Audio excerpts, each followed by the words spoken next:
Hello everyone, welcome to Chetan Bharat Learning and welcome to the part 1 series of August 2020 Current Affairs Compilation। ठीक है, तो हम लोग अभी तक सितंबर टू मार्च 2021 तक करंट अफेयर कर चुके हैं। आज हम अगस्त के पार्ट 1 करेंगे, कल हम अगस्त का पार्ट 2 करेंगे। ठीक है, तो जितने भी करंट अफेयर न्यूज़ में रहे थे अगस्त मंथ में, जिसके रिगार्डिंग क्वेश्चंस बन सकते हैं, अगर मुझे लगता है कि ऐसी चीज़ें हैं पेपर में जो आई हैं और एग्जाम्स में पूछी जा सकती हैं, तो आई ट्राइड कि सारे के सारे करंट अफेयर आप लोगों को मैं करवा दूँ। ठीक है, तो अगस्त के मंथ में जो भी चीज़ें आई थी वो मैंने यहाँ पर कंपाइल करके रखी हुई हैं। तो टाइम वेस्ट नहीं करते हैं और शुरू करते हैं अपने पहले टॉपिक के साथ में। ठीक है, जो कि है नगरा आर्किटेक्चर ऑफ अयोध्याज राम मंदिर।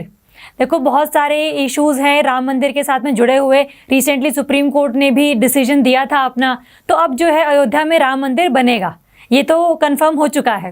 ठीक है, अब वो राम मंदिर जो है हमारे यूपीएससी के प्रिपरेशन के हिसाब से कैसे इंपॉर्टेंट है कि एक तो राम मंदिर का जो स्ट्रक्चर होगा वो कैसा होगा, है ना, कितने ज़्यादा उसमें पैसे खर्च होंगे, इतना इंपॉर्टेंट नहीं है हमारे लिए। उसका बेसिकली आर्किटेक्चर कैसा होगा।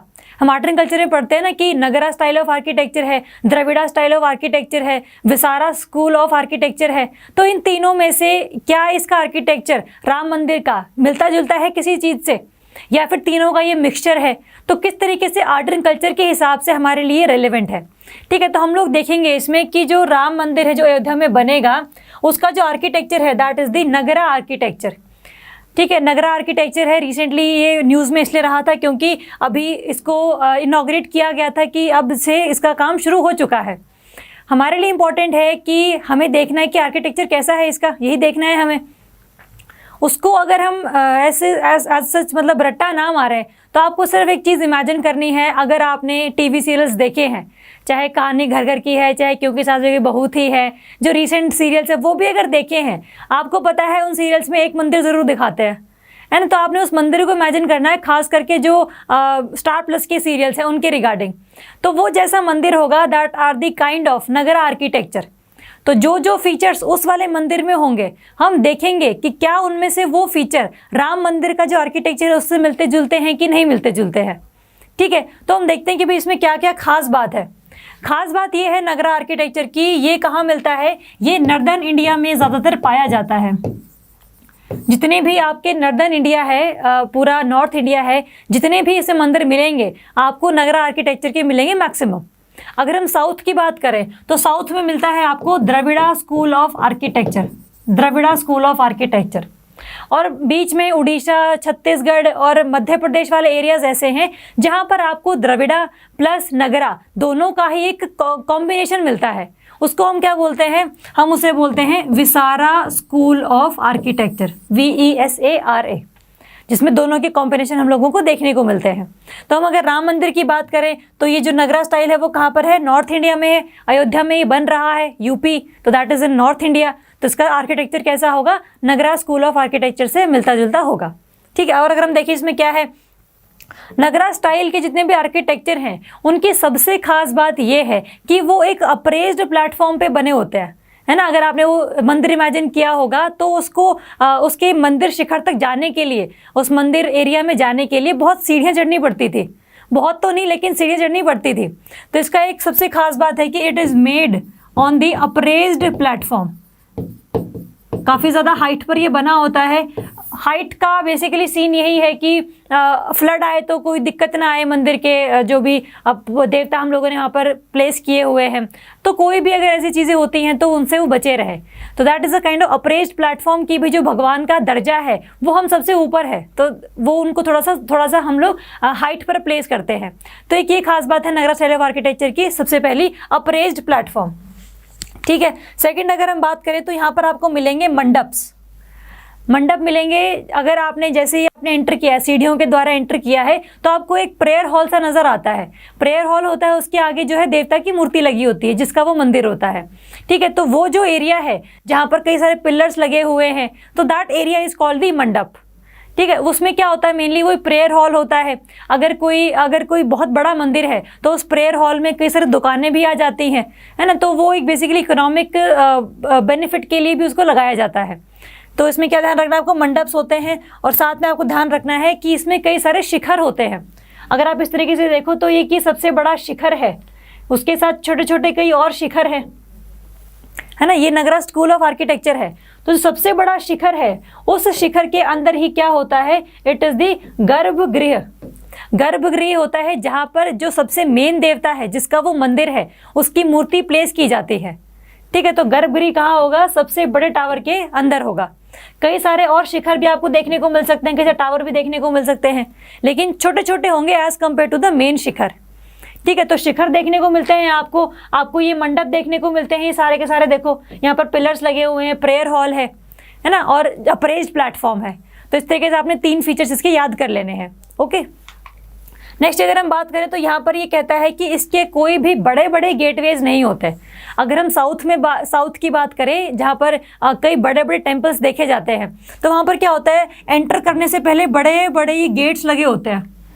इस गेट से एंटर करके आप जो है काफ़ी एक मंदिर, जो एक मंदिर वाला एरिया है, वहाँ पर आप पहुँचते हो, है ना। तो कई सारे बड़े बड़े गेट्स लगे होते हैं चारों दिशाओं में, यहाँ पर साउथ की अगर हम बात करें तो, है ना। लेकिन नगरा स्कूल ऑफ आर्किटेक्चर में ऐसा नहीं होता। यहाँ पर सिंपल एक मंदिर होता है, अप्रेज्ड प्लेटफॉर्म पे होता है, मंडप आता है, गर्भगृह आता है अंडर द शिखर, और अल्टीमेटली सिंपल यहाँ पर कोई भी बाउंड्री वॉल्स या गेटवेज नहीं होते इलैबोरेटली। थोड़े बहुत होते हैं, प्रदक्षिणा पथ भी होता है, छोटा होता है, लेकिन वो जितना साउथ में बड़ा प्रदक्षिणा पथ होता है उतना नॉर्थ में नहीं होता। तो आपको ये ध्यान रखना है। नेक्स्ट है आपका, there is no water tank. देखो जितने भी हमारे मंदिर हैं, जितने भी टेम्पल्स हैं हमारे, चाहे साउथ है चाहे नॉर्थ है, चाहे वो मस्जिद ही क्यों ना हो, यहाँ पर वाटर टैंक का बड़ा एक ट्रेंड है। क्योंकि ये माना जाता है ना कि जैसे अगर आप मंदिर में जा रहे हो तो फिर गंदे पाँव ना लेके जाओ, गंदे हाथ नहीं लेकर जाओ, तो फिर अल्टीमेटली वहाँ पर वाटर टैंक की उपस्थिति होती है। कुछ तो ये आपका सैनिटेशन बेसिस की वजह से होता है, कुछ आपका ये एस्थेटिक बेसिस की वजह से भी होता है कि वही सुंदर लगता है पूरा तालाब अगर मंदिर में बना हुआ है तो वाटर टैंक नगरा स्टाइल वाले में नहीं होता है, क्योंकि इसमें बहुत बड़े बड़े मंदिर नहीं होते हैं। जो बड़े बड़े मंदिर होते हैं वो आपको साउथ में देखने को मिलेंगे, और वाटर टैंक भी आपको सदरन जो मंदिर हैं उनमें देखने को मिलेंगे, आपको मस्जिद में देखने को मिलेंगे। ठीक है, तो नगरा वाले में कोई भी वाटर टैंक नहीं होता है, क्योंकि छोटे छोटे मंदिर बने होते हैं यहाँ पर। ठीक है, और जो मेन देवता है, जो मेन हमारा गॉड है, जिसके भी नाम पर वो टेम्पल हम लोगों ने बनाया है, उसकी मूर्ति कहाँ होगी, उसकी मूर्ति होगी गर्भगृह में। गर्भगृह जो कौन से शिखर के अंडर है, जो सबसे बड़ा टॉलेस्ट शिखर है उसके अंडर वो सिचुएटेड होती है। ठीक है, तो आपको ध्यान रखना है कि किस तरीके से नगरा स्कूल ऑफ आर्किटेक्चर के क्या क्या फीचर्स हैं। ठीक है, अगर हम फीचर्स देखें, बेसिक फॉर्म क्या है, गर्भगृह होता है, हमने देख लिया, जहाँ पर देवता की मूर्ति एस्टैब्लिश होती है। मंडप है जहाँ पर कोई प्रेयर हॉल है या फिर दुकानें वगैरह लगती हैं अगर बड़ा मंदिर है तो। शिखर है, कई सारे हैं, जसोड़ा शिखर है उसके अंदर ही गर्भगृह है, ये इंपॉर्टेंट है।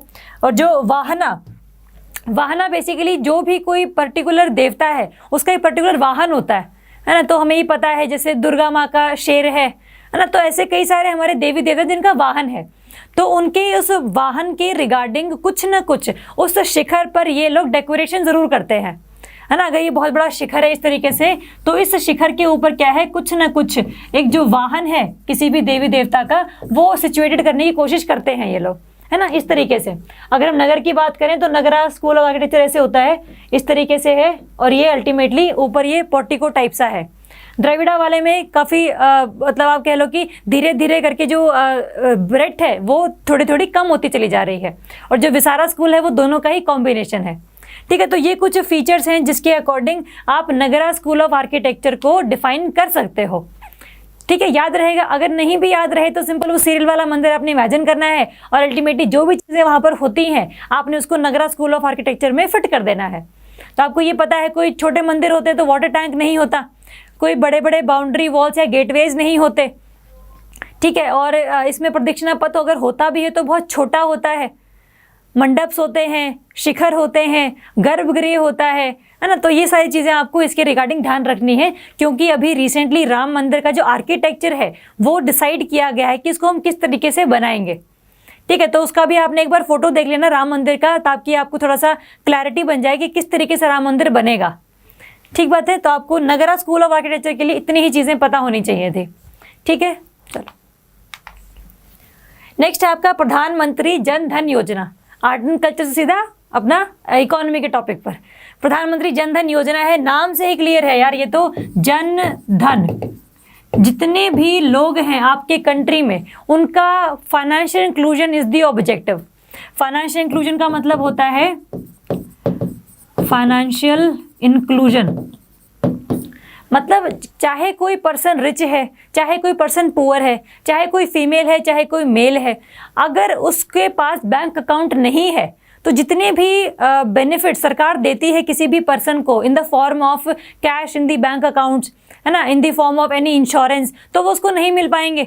तो अल्टीमेटली हर एक पर्सन का कम से कम एक बैंक अकाउंट तो ज़रूर होना चाहिए। उसमें पैसे हैं नहीं है फ़र्क नहीं पड़ता, लेकिन कम से कम जो भी, जैसे अभी रिसेंटली कोरोना के टाइम पर सरकार ने सभी लोगों के खातों में, जो गरीब परिवार के लोग थे उनके खातों में 500 रुपये डाले थे, है ना। तो अगर किसी के पास बैंक अकाउंट ही नहीं होगा तो फिर अल्टीमेटली वो पैसे कहाँ पर आएंगे। अब सरकार हर घर जाके तो 500 रुपये नहीं पकड़ा सकती कैश को, क्योंकि ये तो मतलब फिजिबल ही नहीं है यार ये चीज़ तो, ठीक है। तो कम से कम एक पर्सन का बैंक अकाउंट तो होना चाहिए। उस बैंक अकाउंट के थ्रू सारे के सारे उसकी बैंक के बेनिफिट्स, सारे इंश्योरेंस के बेनिफिट्स या फिर और अदर इंटरमीडिएट्स के बेनिफिट्स भी उसको प्राप्त हो सके, ठीक है। तो that is the definition of financial inclusion, जहां पर एक पर्सन का इंक्लूजन है on the basis of its finances, कि भाई वो बैंक अकाउंट उसके पास है, ठीक बात, और वो ऑपरेट भी कर सकता है उस चीज़ को, ठीक है। तो ये प्रधानमंत्री जन धन योजना को 6 साल हो गए हैं ऑफ इट्स सक्सेसफुल इम्प्लीमेंटेशन। इतना माना जाता है कि जब 2014 में ये स्कीम लॉन्च की गई थी, 2015 में आई थिंक लॉन्च की गई थी, एक बार ईयर चेक कर लेना, तो जब भी ये लॉन्च किया गया था उसके बाद से लेकर अब तक इस योजना के अंतर्गत बहुत सारे बैंक अकाउंट्स को ओपन किया गया है। तो that is considered to be successful scheme, कि जो भी ऑब्जेक्टिव हम लोगों ने सोचे थे वो हम लोगों ने सारे के सारे अचीव कर लिए, तो that is a good thing, ठीक है। तो इसको 6 साल हो गए हैं इसकी सक्सेसफुल इम्प्लीमेंटेशन को। हम देखते हैं कि भाई इसकी क्या आप कह लो कि इसके बेनिफिट्स क्या पहुंचे, इसका क्या रिजल्ट निकला। रिजल्ट ये निकला है कि जितने भी आपके रूरल एरियाज में लोग रहते थे, अब उनमें अराउंड 64% लोगों के पास अपने बैंक अकाउंट्स हैं, ठीक है। रूरल एरियाज में पहले बैंक अकाउंट्स नहीं होते थे, बैंक्स ही नहीं होते थे, अकाउंट का क्या करेंगे, तो पोस्ट ऑफिस के थ्रू ही सारी चीज़ें चलती रहती थी। अब क्या है, जितने बैंक्स भी आए हैं तो उसके हिसाब से जितने भी पीपल रूरल एरियाज में रहते हैं उनका जो अकाउंट है वो 64% है। और अगर विमेन की बात करें तो विमेन का 55.2%, मतलब पूरी इंडिया की जो विमेन है उनका 55% of women have their accounts, have their bank accounts. That is also a good thing, क्योंकि एक तरीके से ये आप कह लो कि जेंडर न्यूट्रलिटी को भी प्रमोट कर रहा है। तो इस तरीके से आपको ध्यान रखना है कि भाई इसके अंदर अभी तक अराउंड 41 करोड़ बैंक अकाउंट्स खोले जा चुके हैं।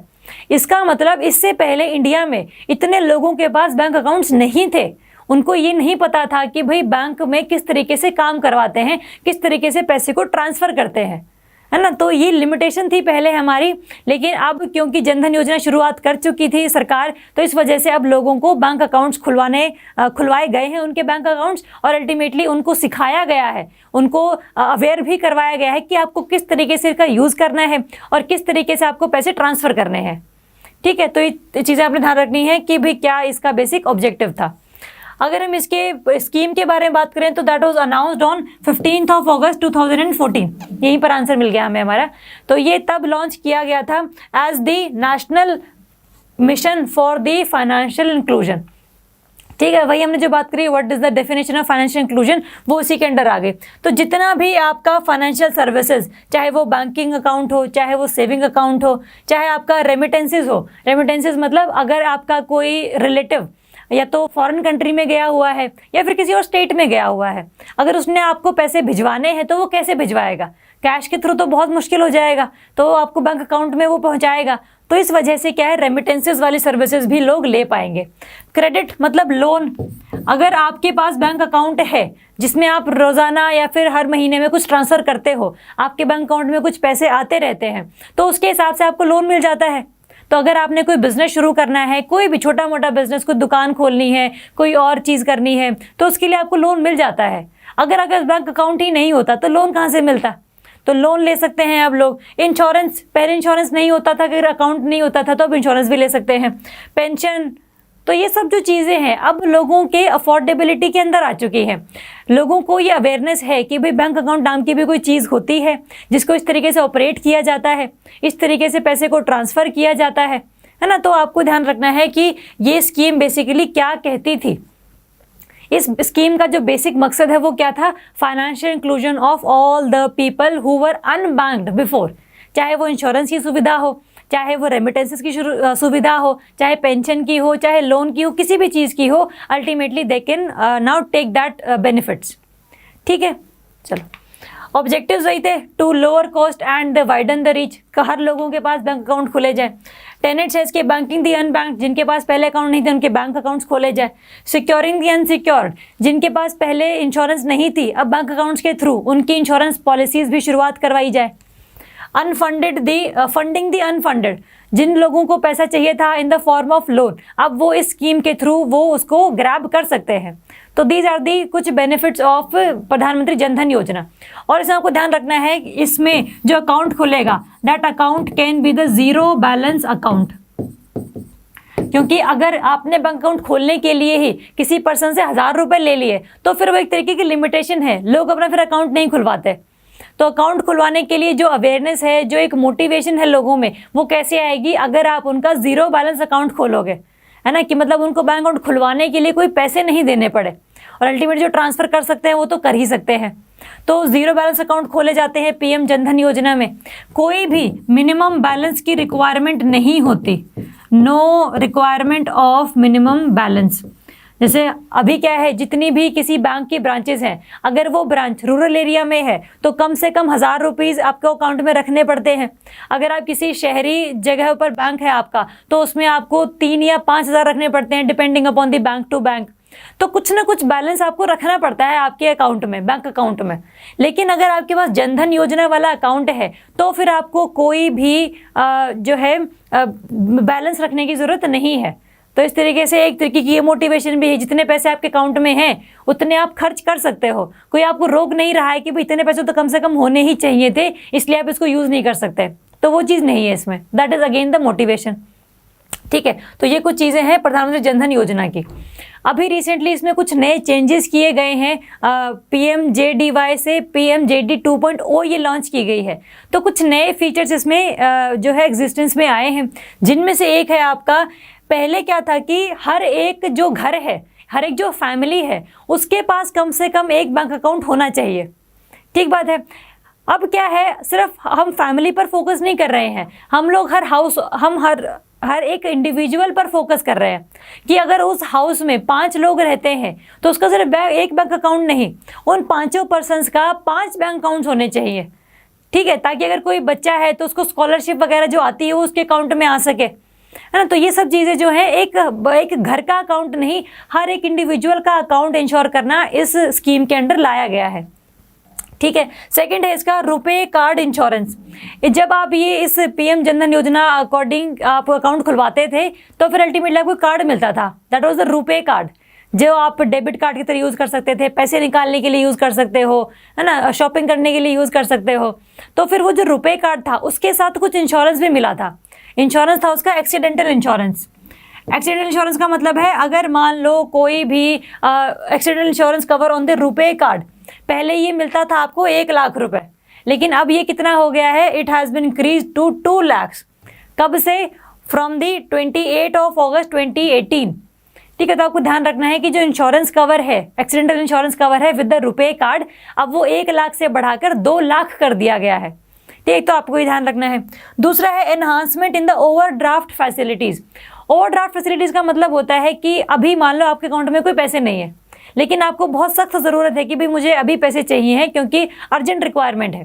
तो आप क्या करोगे, बैंक में आप ओवरड्राफ्ट के लिए अप्लाई करोगे कि भाई मेरे अकाउंट में 5000 रुपये ट्रांसफ़र कर दो, जब मेरे अकाउंट में पैसे मैं डालूंगा तो फिर अल्टीमेटली आप वहाँ से कट करते रहना और उसको दोबारा से आप अपने लिए रिकवर कर लेना। ठीक है, तो ओवरड्राफ्ट फैसिलिटी पहले क्या थी, 5000 रुपये की मिलती थी। अगर आपको बहुत अर्जेंट चीज़ चाहिए है तो फिर आपको 5000 रुपये बैंक अकाउंट दे देता था। लेकिन अब इसकी जो लिमिट है वो बढ़ा दी गई है फ्रॉम 5000 टू 10,000।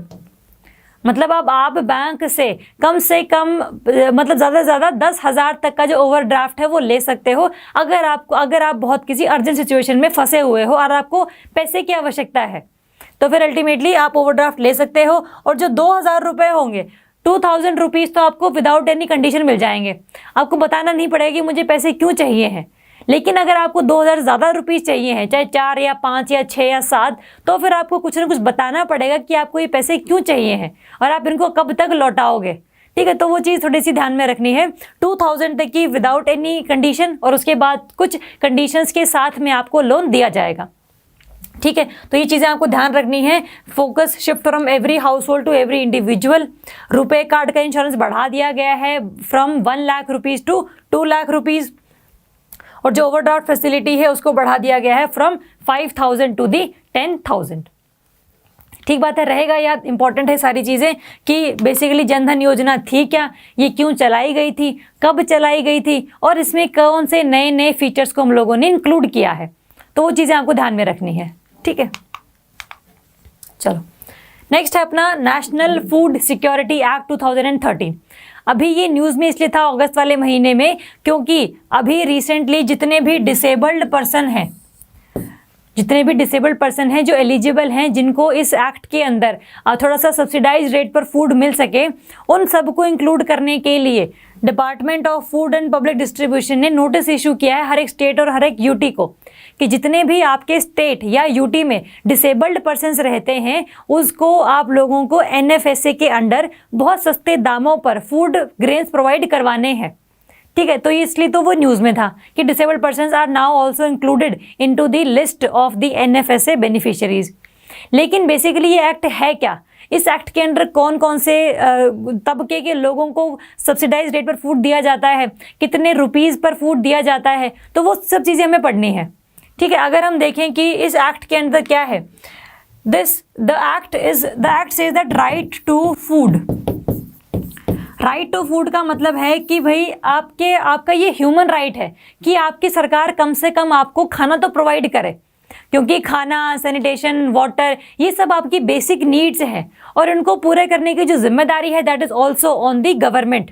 ठीक है, तो गवर्नमेंट की जिम्मेदारी है कि उनके देश में जितने भी लोग खाना अफोर्ड नहीं कर सकते हैं, उनके लिए वो कुछ ना कुछ प्रोविजंस रखे कि उनको बहुत सस्ते दामों पर वो फूड ग्रेन्स प्रोवाइड करे। तो ये इसका ऑब्जेक्टिव है, राइट टू फूड, ताकि लोग अपनी जो लाइफ है विद डिग्निटी जी सके। क्योंकि जब तक पर्सन खाना नहीं खाता है तब तक उसमें एनर्जी नहीं आती है, एनर्जी नहीं आएगी तो काम करने की जो एफिशिएंसी वो भी नहीं बढ़ पाएगी। जब एफिशिएंसी ही नहीं है आपके अंदर काम करने की, तो फिर आपको कोई जॉब देगा क्यों, है ना, आपको एम्प्लॉयमेंट अपॉर्चुनिटीज़ नहीं मिलेंगी। फिर इसका मतलब अगर आपको कहीं जाकर एम्प्लॉयमेंट सीख करनी है, एम्प्लॉयमेंट करनी है, जॉब करनी है, तो फिर अल्टीमेटली आपके अंदर एफिशिएंसी होनी चाहिए। एफिशिएंसी कैसे आएगी? With the nutrition. न्यूट्रिशन कैसे आएगा? खाने से। खाना कहाँ से आएगा? अगर आप अफोर्ड तो कर नहीं सकते, अब खाना आएगा सरकार की तरफ से। ठीक बात है, तो हम देखते हैं कि क्या प्रोविजंस हैं कि भाई कैसे ये किसी भी हाउस होल्ड को खाना प्रोवाइड करते हैं। तो अगर हम एनएफएसए की बात करें तो एनएफएसए में ध्यान रखना है आपने, there are 2 kind of house holds.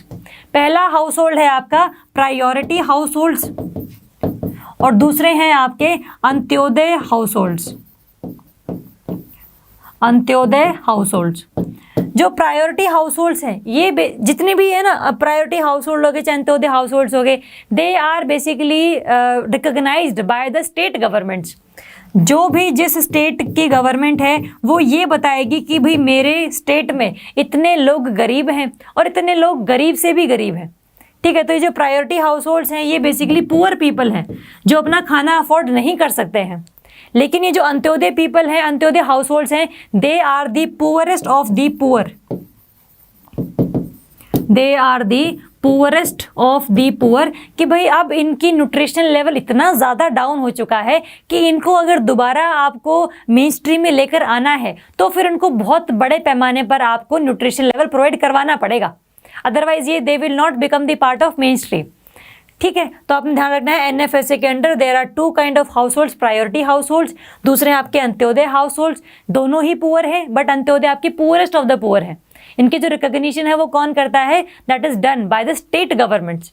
Paper में कभी स्टेटमेंट ऐसे आ जाती है कि the recognition of the beneficiaries is done by the central government, है ना, तो आपने ध्यान रखना है स्टेट गवर्नमेंट है, सेंट्रल गवर्नमेंट नहीं है। ठीक बात है। चलो अगर हम बात करें कि किस तरीके से फूड दिया जाता है इनको, तो हम देखते हैं कि एनएफएसए एक्ट के अंदर अभी जो 50% ऑफ अर्बन पॉपुलेशन है वो इंक्लूडेड है। मतलब पूरे इंडिया में जितनी अर्बन पॉपुलेशन है उसके 50% लोग ऐसे हैं जो अपना खाना अफोर्ड नहीं कर सकते। That is a kind of very rigorous situation. और 75% रूरल पॉपुलेशन ऐसी है जो अपना खाना अफोर्ड नहीं कर सकती।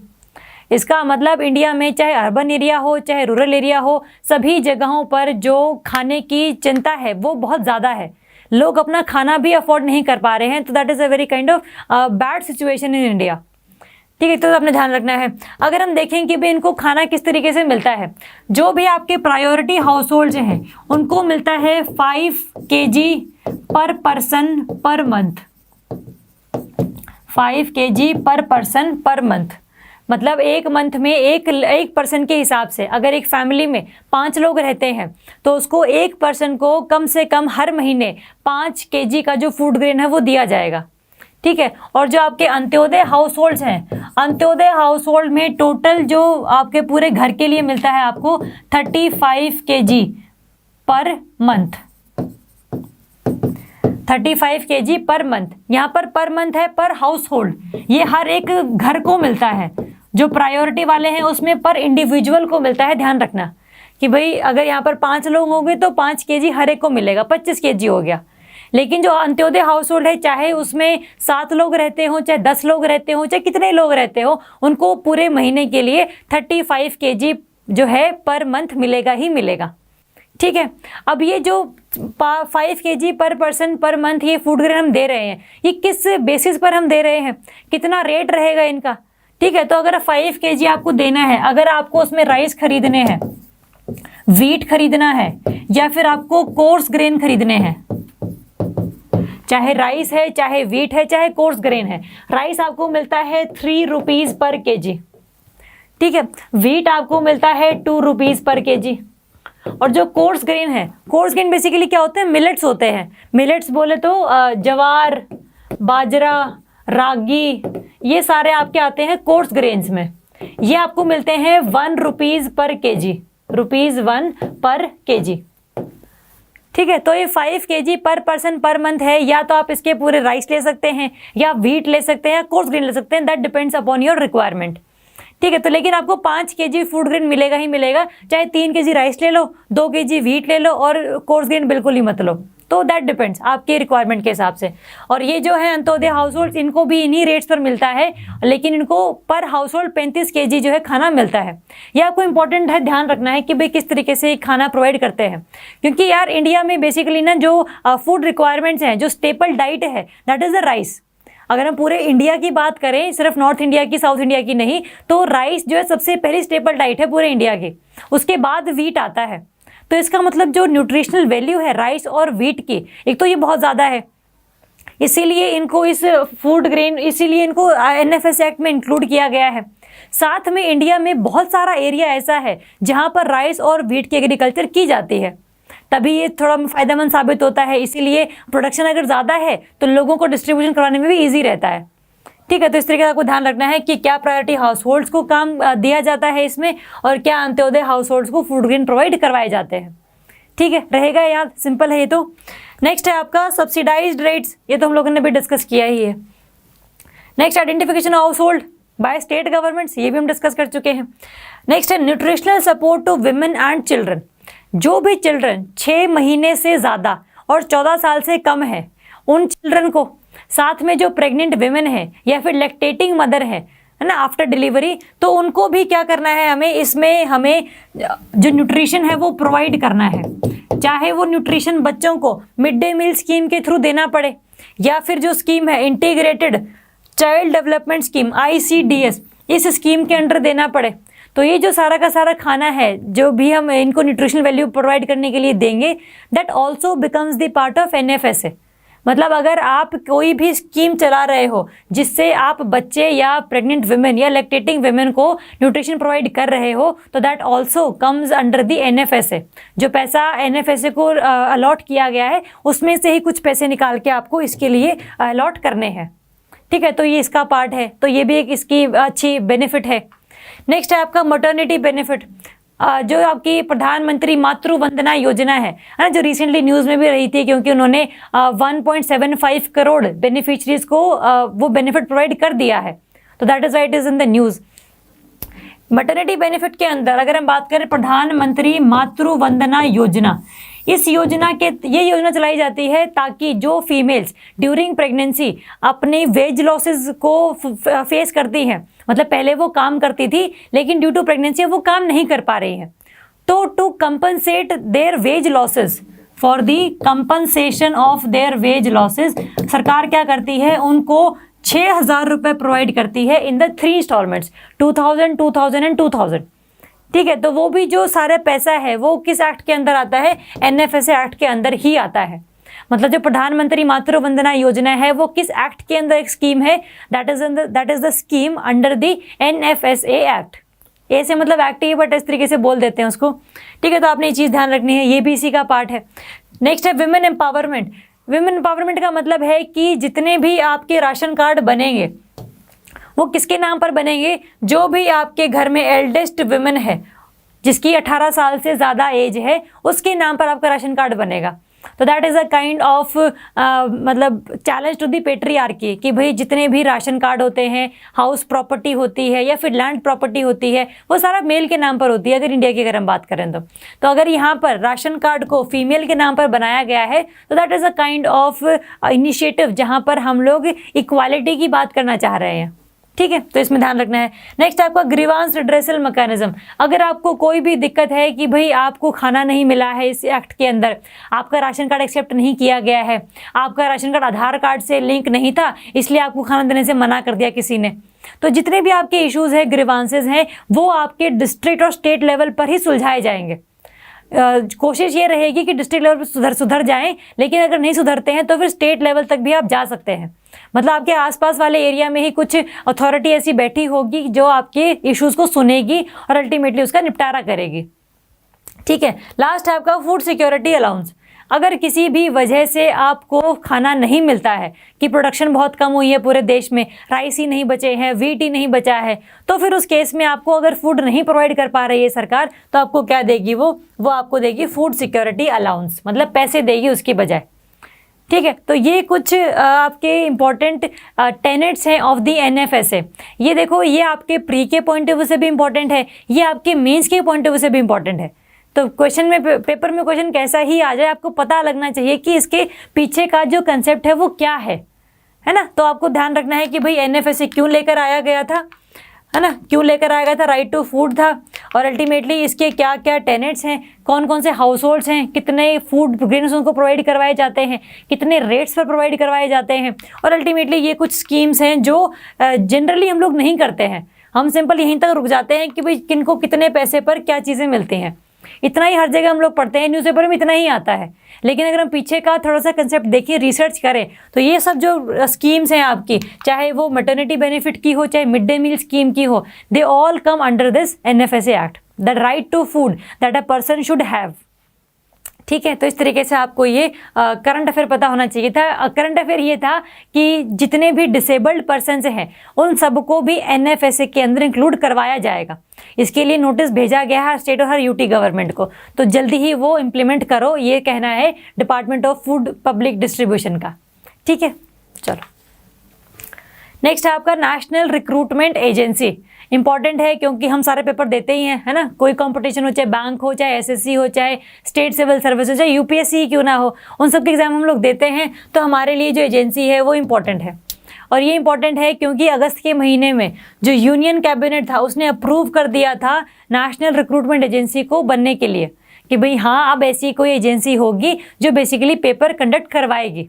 और वो कैसी होगी, it will be independent body, independent body होगी, किसी मिनिस्ट्री के अंडर नहीं आएगी, जो भी रूल्स एंड रेगुलेशंस इस पर लगेंगे वो खुद ही बनाएगी।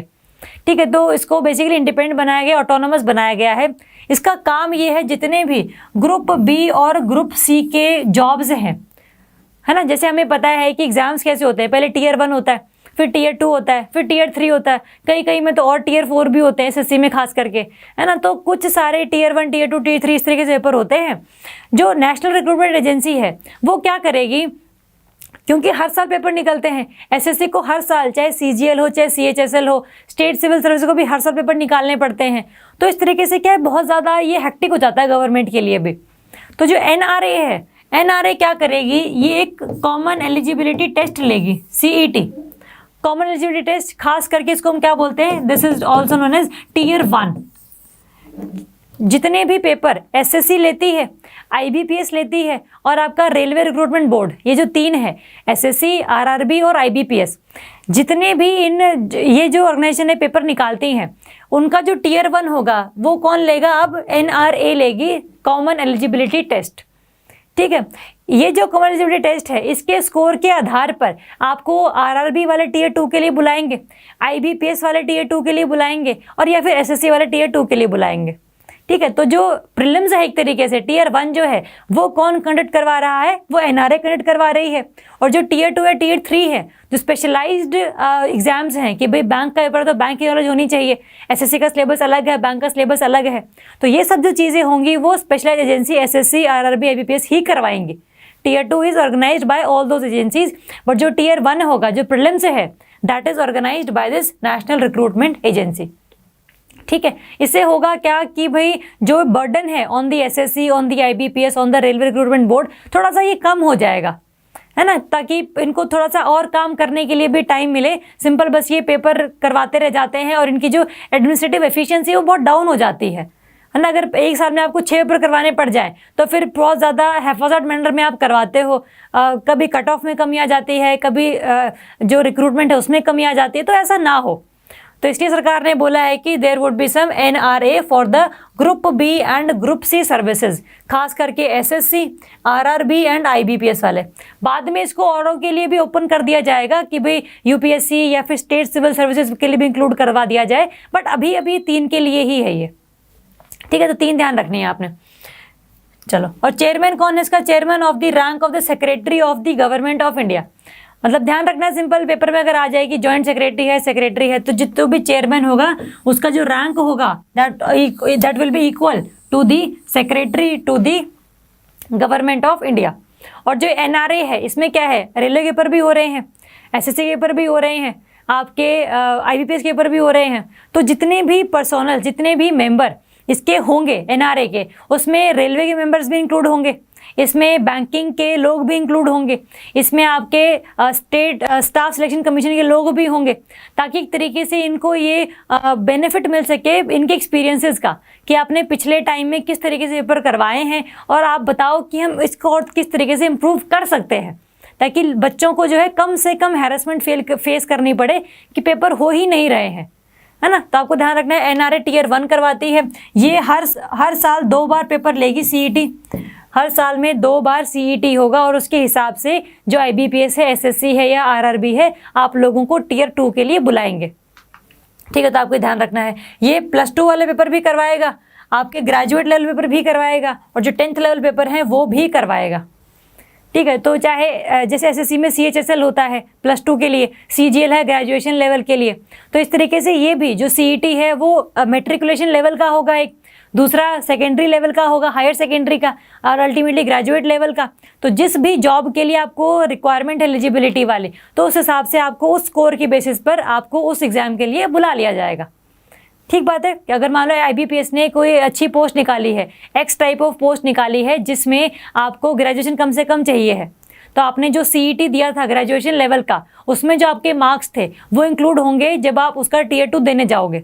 अगर आपके कट ऑफ से मार्क्स ऊपर हैं तो फिर आपको बुला लिया जाएगा, और अगर नहीं आपके कट ऑफ से मार्क्स ऊपर हैं तो फिर आपकी जो सिलेक्शन है वो सीईटी बेसिस पर ही रुक जाएगी। ठीक बात है, फेयर इनफ। तो इस तरीके से आपको ध्यान रखना है कि एसएससी, आईबीपीएस, आरआरबी का काम खत्म नहीं हुआ है अभी, उनको खत्म नहीं कर दिया गया आप चले जाओ तो एनआरए आ गई। एनआरए का काम सिर्फ प्रीलिम्स कंडक्ट करवाना है। जो स्पेशलाइज्ड टीयर 2 या टीयर 3 है, they were all organised by this IBPS, RRB and SSC. SSC है ये, SCC नहीं है, तो ठीक है, ठीक कर लेना इसको। ठीक है, तो NRA बेसिकली क्या है, इसको यूनियन कैबिनेट ने अप्रूवल दे दिया है, कैसे ये काम करेगी, कैसा ये एग्ज़ाम कंडक्ट करवाएगी, कैसे उसके बेसिस पर आपको Tier 2 या Tier 3 के लिए बुलाया जाएगा, depending upon your marks, SSC में बुलाया जाएगा या IBPS में या फिर आपको RRB में। थोड़ा टाइम बाद क्या है, कुछ और ऑर्गेनाइजेशन भी इसको इंक्लूड करवा दिया जाएगा, बट अभी के लिए 3 ही ध्यान रखनी है हम लोगों ने। ठीक है,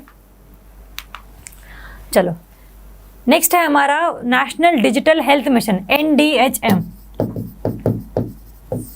देखो नाम से क्लियर है, एक ऐसा मिशन है जिसका बेसिक पर्पस है हेल्थ को डिजिटाइज करना। मतलब जब भी अभी तक जितना भी हमारा हेल्थ इंफ्रास्ट्रक्चर है वो सारा का सारा क्या है, पेपर बेस्ड है। अगर आप किसी डॉक्टर के पास जाते हो तो जितनी भी आपने मेडिकल हिस्ट्री है आपकी, जो भी आपने टेस्ट करवाए होते हैं, आपको सब लेकर जाने पड़ते हैं। तो कहीं अगर एक कोई कागज़ भी खो गया तो फिर अल्टीमेटली डॉक्टर बोलता है कि भाई ये टेस्ट करवा के दोबारा लेकर आओ। तो परसों ही टेस्ट करवाया था, बस कागज़ गुम हो गया था, इसलिए आपको दोबारा टेस्ट करवाना पड़ रहा है। तो बार बार ऐसी चीज़ें ना करवानी पड़े, इसके लिए सरकार ने सोचा है कि जो भी इंफ्रास्ट्रक्चर है पूरे हेल्थ का, उसको डिजिटाइज क्यों नहीं कर दिया जाए, उसको हम डिजिटलाइज कर देते हैं कि भाई आपको अब जो पेपर है वो अपने पास रखने ही ना पड़े। आपको किसी ऑनलाइन आपने एक आईडी बना ली है, उसमें आपने सब चीज़ें ऐड करते चले गए हो और अल्टीमेटली जब आप डॉक्टर के पास जा रहे हो तो आपने आईडी को क्लिक किया और सारे के सारे जो टेस्ट हैं आपके जितने भी करवाए थे पिछले टाइम में वो डॉक्टर के पास आ गए। तो कितना अच्छा कंसेप्ट है। सारे पेपर भूल भी जाओ तो कोई भी दिक्कत वाली बात नहीं है, इंटरनेट तो हर जगह ही है। ठीक है, तो ये बेसिकली है आपका नेशनल डिजिटल हेल्थ मिशन, जिसमें हम लोग हर एक पर्सन को एक डिजिटल हेल्थ आईडी प्रोवाइड कर रहे हैं। National health ID, digital health ID. अगर कोई भी पर्सन है कि भाई ये कहता है कि मुझे इस मिशन का पार्ट बनना है, that is a voluntary in nature, mandatory नहीं है कि भाई मैं किसी हॉस्पिटल में गया और अल्टीमेटली मेरी एक हेल्थ आईडी बना दी गई और जितने भी मेरे टेस्ट वगैरह होंगे वो सारे उस आईडी में इंक्लूड हो जाएंगे। तो मैंडेटरी नहीं है ये। अगर आप चाहते हो कि आपका डेटा उस प्लेटफॉर्म पर जाए तो ही वो करेंगे, अदरवाइज आपकी मर्जी के बिना नहीं करेंगे।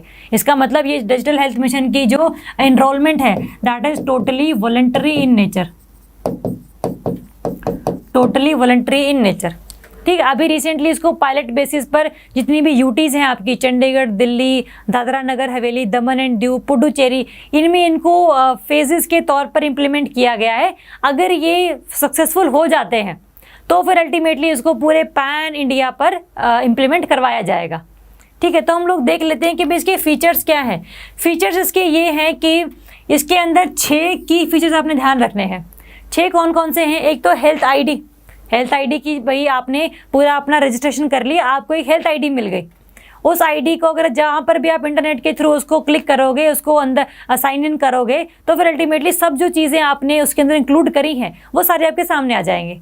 ठीक है, वो आपके आधार कार्ड से अटैच हो सकता है, वो आपकी किसी और आईडी से अटैच हो सकता है, ताकि जब भी आप कोई टेस्ट करवाओ और आधार कार्ड उसके साथ प्रोवाइड करवाओ तो फिर अल्टीमेटली दोबारा वही वो जो टेस्ट है आपका उस हेल्थ आईडी में जो है शो होना शुरू हो जाए। ठीक बात है, हेल्थ आईडी देनी है सभी को। डिजी डॉक्टर, जी डॉक्टर का मतलब होता है अगर आप डॉक्टर से सलाह नहीं ले सकते हो फिजिकल जाकर, तो फिर आप उससे ऑनलाइन बात कर लो, है ना, थ्रू द इंटरनेट। तो that is the meaning of digi doctor. Health facility registry, registry है बेसिकली हेल्थ फैसिलिटीज़ की। हेल्थ फैसिलिटीज़ जैसे आपका कोई भी हॉस्पिटल है, चाहे कोई भी प्राइमरी हेल्थ सेंटर है, चाहे कोई स्पेशलाइज्ड हॉस्पिटल है, तो पूरे के पूरे जो हॉस्पिटल्स हैं, चाहे आपका कोई वो हो जैसे नर्सरीज होती हैं वो हो, तो फिर अल्टीमेटली जितनी भी ये सारी चीज़ें हैं, प्राइमरी हेल्थ सेंटर है, चाहे हॉस्पिटल है, चाहे और कोई भी लैब वगैरह है, तो जितनी भी चीज़ें हैं हेल्थ के रिगार्डिंग काम करती हैं उनकी रजिस्ट्री बनी होगी। अगर आप किसी एरिया में रहते हो, आपको कोई टेस्ट करवाना है, तो आप इंटरनेट पे चेक कर सकते हो कि भाई ये जो टेस्ट है वो अल्टीमेटली कौन कौन सी लैब करवाती है या कौन कौन से हॉस्पिटल में आपको एडमिशन मिल सकता है। ठीक है, तो that is a kind of health facility registry. Next आपका personal health records. Personal health records मतलब जितनी भी जो भी आपने आईडी बनाई हुई है, जितने भी आपने टेस्ट करवाए हैं पिछले टाइम में, जो आपके रिकॉर्ड्स हैं पर्सनल हेल्थ के, वो उसमें इंक्लूड कर दिए जाएंगे, तो आपके वो सेफ रह जाएंगे, ऑनलाइन ही रह जाएंगे। 5th है ई फार्मेसी। ई फार्मेसी मतलब अगर आपको कोई दवाई चाहिए है, अगर आप दुकान पर जाकर दवाई नहीं लेकर आ पा रहे हो, तो फिर आप इलेक्ट्रॉनिक मेथड से डिलीवरी भी उसकी करवा सकते हो, तो दैट इज़ ई फार्मेसी। और लास्ट है आपका टेली मेडिसिन, जहाँ पर आप डॉक्टर से बात कर सकते हो थ्रू दी फोन और through the internet connection. Tele connection होता है ना, टेली मेडिसिन जैसे होता है, तो मतलब उस तरीके से कि आप अगर नहीं जा सकते हो उनसे बात करने के लिए तो फिर आप उस मेथड का यूज़ कर सकते हो। और आप जब इस मेथड से उस पर्सन से बात करोगे, डॉक्टर से अगर बात करोगे, तो that doctor that time is known as digi doctor. ठीक है, तो जो हम लोगों ने यहाँ पर किया था, तो ये 6 फीचर्स हैं आपके नेशनल डिजिटल हेल्थ मिशन के, कि जहाँ पर आपको एक हेल्थ आईडी प्रोवाइड करवाई जाएगी, जिसमें आपके सारे पर्सनल हेल्थ रिकॉर्ड्स को इंक्लूड करवाया जाएगा, जिसमें आपको एक डिजी डॉक्टर हेल्थ फैसिलिटी रजिस्ट्री, जो भी लैब है, जो भी हॉस्पिटल है, ये सब की जो इन्फॉर्मेशन है उसके अंदर इंक्लूड करवाई जाएगी। और लास्ट में ई फार्मेसी और टेलीमेडिसिन भी इसमें इंपॉर्टेंट है। अभी जो काम चल रहा है ना, वो काम चल रहा है इन 4 पर: health ID, digi doctor, health facility registry and personal health records. ये जो 2 हैं, ई फार्मेसी और टेलीमेडिसिन, अभी इन पर थोड़ा सा काम नहीं किया गया है। जैसे रिसेंटली अभी सक्सेसफुल जैसे होता रहेगा, वैसे वैसे इन पे भी काम करना शुरू कर देंगे। अभी सिर्फ 4 पे ही काम चल रहा है। ठीक है, अब इन सबको इम्प्लीमेंट किसने करना है, कि हेल्थ आईडी कौन बनाएगा? किसी अगर पर्सन ने अपनी हेल्थ आईडी बनाई है, उसके अंदर उसने अपना डेटा इंक्लूड किया है, तो उस डेटा को कोई चुरा ना ले। उस डेटा का यूज़ करके कोई कंपनी उसको कोई सामान तो नहीं बेचने वाली। हो सकता है ना कि भाई मान लो आपके एरिया में कई सारे ऐसे पेशेंट हैं जिनको डायबिटीज़ है, तो उन सब ने अपनी हेल्थ आईडी बनाई हुई है, तो उस हेल्थ आईडी में तो लिखा होगा ना कि आपको डायबिटीज़ के टेस्ट करवाने को बोला गया है, आपकी जो अंडरलाइंग कंडीशन है वो डायबिटीज़ है या बीपी है। तो अगर ये सारा का सारा डेटा पूरा जो गवर्नमेंट के साथ पास में है, अगर ये सारा डेटा किसी कंपनी के पास चला जाए, ऐसी कंपनी जो डायबिटीज़ के रिगार्डिंग टैबलेट्स बनाती है, मतलब दवाइयाँ बनाती है, तो फिर उसको पता लग गया कि भाई यहाँ पर जो पेशेंट डायबिटीज़ के बहुत ज़्यादा हैं, तो वो बार बार आपका डेटा को यूज़ करके आपको मैसेज कर रही है कि भाई आपको डायबिटीज़ के रिगार्डिंग ड्रग्स चाहिए तो नहीं चाहिए, जो आपका हमारे यहाँ पर हॉस्पिटल है, यहाँ पर आपका इलाज करवाओ। तो ये सब चीज़ें जो है प्राइवेसी के अगेंस्ट चली जाती है कि भाई मैंने अपनी हेल्थ आईडी बनाई थी स्पेसिफिकली डॉक्टर को दिखाने के लिए कि भाई मेरे कौन कौन से टेस्ट मैं करवा चुका हूँ और क्या क्या उनके रिजल्ट आए हैं। मैंने अपने आप को कमर्शलाइज नहीं करा था कि भाई मेरे डेटा को यूज़ करके आप मुझे ही दवाइयाँ बेचो। That is also against the right to privacy. तो ऐसा नहीं होना चाहिए। ये जो सुपरविजन है कि ऐसा ना हो, वो कौन इंश्योर करेगा? This will be insured by the national health authority. National health authority that comes under the ministry of health and family welfare. National health authority is responsible for the implementation of this NDHM। ये important है, important मतलब ध्यान रखना है इस चीज़ को। चलो, और ये जो स्कीम है वो स्कीम किसके अंडर आती है? This schemes comes under the Ayushman Bharat प्रधानमंत्री जन आरोग्य योजना। आयुष्मान भारत जन आरोग्य योजना, PMJAY या फिर ABJAY, जो भी आपका दिल करे।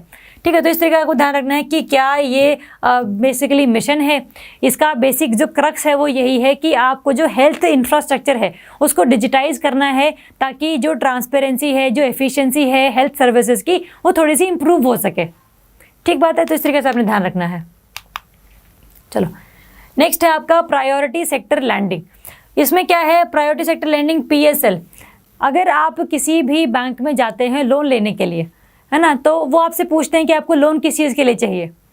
तो कोई भी अगर मान लो बैंक है जिसको लोन देने हैं, मान लो उसके पास 100 रुपये हैं कि भाई ये 100 रुपये का लोन अपने सभी कस्टमर्स को मिला के दे सकता है अगर कोई उससे मांगने के लिए आए तो RBI ने बैंक्स को ये बोला हुआ है कि इन 100 रुपये में से आपको 40 रुपये किस में देने हैं? To the PSL sectors, priority sector lending sectors. और जो बाकी बचे हुए 60 हैं वो अपने हिसाब से आप किसी को भी दे दो, कोई दिक्कत नहीं है, हमें RBI को कोई दिक्कत नहीं है। लेकिन ये 40 कम से कम किसको जाने चाहिए? ये PSL वालों को जाने चाहिए। अगर आप नाम देखो इसका, प्रायोरिटी सेक्टर, मतलब ये ऐसा सेक्टर है जिसकी डेवलपमेंट, जिसकी improvement is the priority for the government, priority for the RBI। ठीक है, तो ऐसे सेक्टर्स कौन कौन से हो सकते हैं? इसमें आपका सेक्टर होगा एग्रीकल्चर, क्योंकि India is an agricultural state. Agriculture बहुत डिस्ट्रेस्ड कंडीशन में है अभी। Agriculture can be the priority sector. Weaker section जैसे for example women, SC, ST, disabled. ठीक है, तो ये सारे के सारे कौन है? ये वीकर सेक्शन है हमारी सोसाइटी के। या फिर हम बोल सकते हैं कि वो इंडस्ट्रीज, खास करके जो माइक्रो एंटरप्राइजेज हैं, होते हैं छोटी छोटी इंडस्ट्रीज होती हैं, कॉटेज इंडस्ट्रीज जो अगरबत्ती टाइप बनाती हैं, अचार टाइप बनाती हैं, तो that are called micro enterprises. तो इन एग्रीकल्चर के रिगार्डिंग, वीकर सेक्शन के रिगार्डिंग, माइक्रो एंटरप्राइजेस के रिगार्डिंग, दूसरा रिन्यूएबल एनर्जी को प्रमोट करने के लिए अगर लोन चाहिए है तो भी वो पीएसएल के अंडर आएगा। अगर आपको कोई स्टार्टअप स्टार्ट करना है, स्टार्टअप मतलब आपके पास कोई आइडिया है, उस आइडिया को इम्प्लीमेंट करने के लिए पैसे चाहिए होंगे आपको, वो पैसे कौन देगा? वो सरकार देगी, वो मतलब वो बैंक देगी। तो स्टार्टअप को शुरू करने के लिए, रिन्यूएबल एनर्जी के लिए, एजुकेशन, अगर आपने कोई स्कूल बनाना है that also comes under the priority sector. अगर आपने कोई हेल्थ रिगार्डिंग हॉस्पिटल बनाना है तो that also comes under the priority sector. तो मतलब ये कुछ सेक्टर्स ऐसे हैं जहां पर आपको इम्प्रूवमेंट अगर करनी है तो फिर आपको लोन बहुत इजी रेट्स पर मिल जाना चाहिए। आपको बहुत धक्के नहीं खाने पड़े लोन लेने के लिए, क्योंकि आप अच्छा काम कर रहे हो, रिन्यूएबल एनर्जी को बढ़ा रहे हो, पोल्यूशन को रोक रहे हो, हेल्थ में इन्वेस्ट कर रहे हो, स्कूल्स बना रहे हो, हॉस्पिटल्स बना रहे हो, that is a good thing. करो यार, अच्छी बात है। तो इसके लिए अगर आपको लोन चाहिए है तो ये पूरे 100 रुपये अगर बैंक के पास हैं तो उसको कम से कम जो 40 रुपये हैं वो इन सेक्टर्स में से मिला के सबको देने पड़ेंगे। ठीक बात है, ये that is the priority sector lending, ये कंसेप्ट है। ये न्यूज़ में इसलिए था क्योंकि रिसेंटली सरकार ने अभी जो स्टार्टअप सेक्टर है उसको पीएसएल के अंदर इंक्लूड किया था। तभी मैंने यहाँ पर भी लिखा है, पहले इंक्लूडेड नहीं था ये, अब इंक्लूड इसको किया गया है। क्योंकि अगर कोई पर्सन अपना बिजनेस शुरू कर रहा है तो अल्टीमेटली उसको पैसे की ज़रूरत पड़ती है। तो अगर उसको पैसा बहुत ज़्यादा इंटरेस्ट रेट पर मिले या बहुत लेट मिले या फिर नहीं भी मिले तो फिर उसका जो आइडिया वो सारा बेकार चला जाता है, तो उसका बिजनेस शुरू नहीं हो पाता है। तो फिर अल्टीमेटली ऐसे स्टार्टअप्स को इम्प्रूव करवाने के लिए, ग्रो करवाने के लिए इनको पीएसएल कैटेगरी में रखा गया है, रिसेंटली ही रखा गया है अभी। ठीक है, तो अगर हम परसेंटेज देखें कि 40% में से भी कितने किसको मिलेंगे, 40% में से जो 10% हैं किसको मिलेगा? Priority sector advances should go to the weaker section. ठीक है, 10% आपको किसको देना है? वीकर सेक्शन को देना है, चाहे वो फीमेल हो, चाहे वो SC ST या डिसेबल्ड या फिर कोई स्पेशली एबल्ड या फिर और कोई भी अगर हमारी ट्राइबल पीपल हो सकते हैं ना, तो उस तरीके से उनको देना है 10%। एग्रीकल्चर को जाएगा 18% जाएगा आपको एग्रीकल्चर को, और जिसमें से 18% में से भी 8% उनको जाएगा जो कौन है आपके small and marginal farmers. Small marginal farmer जिनके पास जो लैंड है that is less than the 2 hectare. ठीक बात है, तो उनको अगर कोई लोन चाहिए है, क्या उनको कोई चीज़ें खरीदनी है, फर्टिलाइज़र खरीदना है या फिर कुछ भी उनको खरीदना है, तो फिर अगर वो बैंक से लोन लेने के लिए जा रहे हैं तो फिर उनको कम से कम 8 जो रुपए हैं 100 में से 8 रुपए उन लोगों को मिलने ही चाहिए। बाकी जो 10 रुपए हैं एग्रीकल्चर वाले वो आप किसी को भी दे सकते हो, अगर कोई बड़ा किसान भी आ रहा तो उसको भी दे दोगे, कोई दिक्कत वाली बात नहीं है। ठीक है, और साथ में आपको ध्यान रखना जो 7.5% है, 7.5% goes to the micro industries. Micro industries जिनके पास पैसा बहुत कम है, जो बहुत कम पैमाने पर काम करते हैं। ठीक है, बाकी कितने बचे? 18, 35.5, बाकी बचे आपके 4.5%। 4.5% जाएंगे आपके जो बाकी बची हुई कैटेगरीज हैं, जैसे for example housing, health, education, startup, renewable energy, तो ये सब चीज़ें इनको जाएंगी। ठीक है, तो इस तरीके से आपको किसी भी बैंक को जितने भी वो लोन पे देती है उसका कम से कम 40% of total net bank credit, मतलब जितना भी लोन वो दे सकती है उसका 100 में से 40% should go to the priority sector lending, जिसमें से 10% वीकर सेक्शन को जाएगा, 18% एग्रीकल्चर को, 18% का भी 8% स्मॉल मार्जिनल फार्मर्स को लेस देन द 2 हेक्टेयर जिनके पास ज़मीन है, और लास्ट में 7.5% जाएगा माइक्रो एंटरप्राइजेज को, और जो बाकी बचा 4.5 है वो जाएगा आपका बाकी बची हुई चीज़ों में, renewable energy, housing, health, sanitation, export, है ना, स्टार्टअप, ये सब में जाएगा ये। ठीक है, तो न्यूज़ में इसलिए था क्योंकि अभी रिसेंटली स्टार्टअप सेक्टर को इन लोगों ने पीएसएल के अंदर इंक्लूड कर लिया था। ठीक है, तो बेसिकली कंसेप्ट क्या है, कितना बैंक किसको पैसे दे सकती है, तो ये सारी चीज़ें हल्की सी आपको इस करंट अफेयर के रिगार्डिंग बेसिकली पता होनी चाहिए थी, तभी इसका जो ये प्रॉपर ढांचा है, जो बिल्डिंग है, वो आपको समझ आएगा। ठीक है, तो आई होप कि ये समझ आ गया है आप लोगों को। तो नेक्स्ट करते हैं अपना, नेक्स्ट है अपना एक्सपोर्ट प्रिपेयर्डनेस इंडेक्स। नाम से क्लियर है, एक इंडेक्स है जो क्या दर्शाता है कि भाई किसी भी स्टेट में जो कंडीशन है वो कितनी ज़्यादा अच्छी है कि वो एक्सपोर्ट को प्रमोट कर सके। ठीक है, तो एक्सपोर्ट प्रिपेयर्डनेस इंडेक्स है जो कौन रिलीज करता है, आपका नीति आयोग रिलीज करता है with the collaboration of the institute of competitiveness. ठीक है, ये आपका ये इंडेक्स रिलीज करता है। अगर हम देखें कि ये किस बेसिस पर ये रैंक देता है कंट्रीज को, तो रैंक देता है ये पॉलिसी के बेसिस पर कि किसी भी स्टेट में पॉलिसी कैसी है, क्या वहाँ पर लोगों को एक्सपोर्ट करने के लिए प्रमोट किया जा रहा है, मोटिवेट किया जा रहा है, उनको कम से कम टैक्सेस पे करने पड़ रहे हैं अगर वो चीज़ एक्सपोर्ट के लिए बना रहे हो तो। ठीक है, तो पॉलिसी कैसी है गवर्नमेंट की वहाँ पर। ठीक है, दूसरा है बिजनेस इकोसिस्टम। अगर आपने कोई बिजनेस शुरू करा है जिसका अल्टीमेटली जो चीज़ है वो एक्सपोर्ट होने के लिए जाएगी, तो वहाँ पर कैसा इकोसिस्टम है, क्या वहाँ पर लोगों को ऑर्गेनाइज सेक्टर में काम करवा रहे हो, लोगों को जो प्रॉपर बेनिफिट्स हैं, चाहे सोशल सिक्योरिटी के हों चाहे वेजेस के हों, वो ढंग से अवेलेबल हो रहे हैं कि नहीं हो रहे हैं। एक्सपोर्ट इकोसिस्टम, अगर आप जब चीज़ें कहीं पर भेज रहे हो, अगर मान लो आपने अपनी यहाँ पर कोई चीज़ बना दी, अब वो ट्रांसपोर्ट करनी है, पहले वो आपका ये जो कोस्टल एरिया है वहाँ तक जाएगा, अगर शिप के थ्रू अगर आप प्रोवाइड करवा रहे हो सामान को, तो पहले कोस्ट पे जाएगा, कोस्ट पे सारी चेकिंग होगी और अल्टीमेटली वो किसी और कंट्री के थ्रू कंट्री में चला जाएगा। That is the export ecosystem कि अल्टीमेटली एक्सपोर्ट करने के लिए आपकी पूरी होल कंट्री में जो पॉलिसी है वो कैसी है। आपको हर स्टेट में से गुजरने के बाद टैक्स तो नहीं देना पड़ रहा, आपका जो सामान किसी ट्रक के अंदर रखा हुआ है उस ट्रक को बार बार तो नहीं चेक किया जा रहा, जिससे आपका जो सामान है वो डिले हो रहा है कहीं पर जाने के लिए। तो कैसा इकोसिस्टम एक्सपोर्ट करने के लिए। और लास्ट है आपका एक्सपोर्ट परफॉर्मेंस कि जब सब चीज़ें अच्छी हैं तो फिर कौन सा स्टेट ऐसा है जिसने काफ़ी ज़्यादा अपने आप में इम्प्रूवमेंट दिखाई है, तभी उसका जो रैंक है वो अच्छा होगा, अगर नहीं दिखाई तो रैंक अच्छा नहीं होगा। ठीक है, तो हमने 4 पैरामीटर ध्यान रखने हैं, policy, business ecosystem, export ecosystem and export performance. Paper में कुछ इंडेक्स पर आते हैं और खास करके पैरामीटर्स पर आते हैं, क्योंकि अब ना वो टाइम चला गया जहाँ से पूछते थे कि इंडिया का रैंक कितना है, तो वो तो टाइम चले गए, वो तो बहुत ईजी क्वेश्चंस हो गए हैं। अब आपका जो क्वेश्चन आता है इंडेक्सेस के पैरामीटर्स पर कि किस बेसिस पर किसी भी चीज़ को, किसी भी स्टेट को वो रैंक दिया गया है, तो वो क्यों दिया गया है। ठीक है, तो आपको इंडेक्स के पैरामीटर जरूर ध्यान रखने हैं। अगर हम देखें कि इसमें टॉप किसने किया है, इंडिया में it has been topped, India का ही रैंक, इंडिया का ही इंडेक्स है वैसे तो। स्टेट है आपका गुजरात, महाराष्ट्र एंड तमिलनाडु। ये 3 स्टेट्स ऐसे हैं जहां पर एक्सपोर्ट बहुत ज़्यादा होता है, क्योंकि यार देखो, एक तो गुजरात, महाराष्ट्र, तमिलनाडु तीनों ही कोस्टल स्टेट्स हैं जिनके पास अरेबियन सी लगता होता है, इंडियन ओशन लगता है। तो फिर अल्टीमेटली जितना भी एक्सपोर्ट वाटर के थ्रू करवाना है तो इनको किसी और स्टेट से परमिशन लेनी नहीं पड़ रही, तो इसीलिए इनका जो पूरा एक्सपोर्ट का इकोसिस्टम है वो बहुत अच्छा है।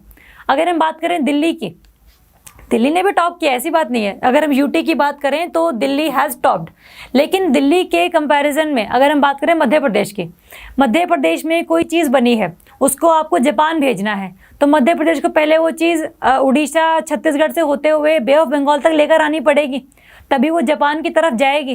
तो मतलब मध्य प्रदेश को 2 स्टेट्स की परमिशन चाहिए है फॉर द एक्सपोर्ट, लेकिन महाराष्ट्र, गुजरात और तमिलनाडु इसको किसी भी स्टेट की परमिशन की ज़रूरत नहीं है, तभी यहाँ पर जो एक्सपोर्ट का लेवल है वो बहुत ज़्यादा है। तो आपको इस तरीके से ध्यान रखना है कि भाई 3 स्टेट्स ऐसे हैं जिनमें काफ़ी सारी चीज़ें अच्छी हैं। तो कोस्टल स्टेट्स ये वाले हैं। अगर हम लैंड लॉक्ड स्टेट्स की बात करें कि जिनका कोई भी एरिया ओशन से टच नहीं करता, उनमें टॉप किया है राजस्थान ने। इंपॉर्टेंट नहीं है, नहीं भी याद रखो तो कोई दिक्कत वाली बात नहीं है, सिंपल इतना ध्यान रख लेना कि कौन से स्टेट ने टॉप किया है। अगर हम यूटीज़ की बात करें तो यूटी में किसने टॉप किया है, दिल्ली ने टॉप किया है। तो ये 2 कम से कम तो आप ध्यान रख ही लेना। और साथ में आपको ध्यान रखना है कि इंडिया का अगर जितना भी एक्सपोर्ट होता है उसका 70% जो है वो कहाँ से होता है, महाराष्ट्र, गुजरात, तमिलनाडु। तो हमने 3 स्टेट्स देखे ही अभी, साथ में 2 और हैं, कर्नाटका और तेलंगाना। देखो सारे स्टेट्स वही हैं जिनको जो वाटर बॉडी वो टच कर रही है, एक्सेप्ट तेलंगाना, बट पहले आंध्र प्रदेश का ही पार्ट था तो ज़्यादा दूर भी नहीं है। तो ये 5 स्टेट्स ऐसे हैं जहाँ पर पूरे इंडिया का जो 70% एक्सपोर्ट है वो इन्हीं 5 स्टेट से किया जाता है। ठीक है, तो आपको कम से कम ये डेटा तो ध्यान में रखना ही है। ठीक है, तो टॉप 3 स्टेट्स कौन से हैं, यूटी में किसने टॉप किया है, और अल्टीमेटली ऐसे कौन से 5 स्टेट्स हैं जहाँ पर सबसे ज़्यादा एक्सपोर्ट किया जाता है।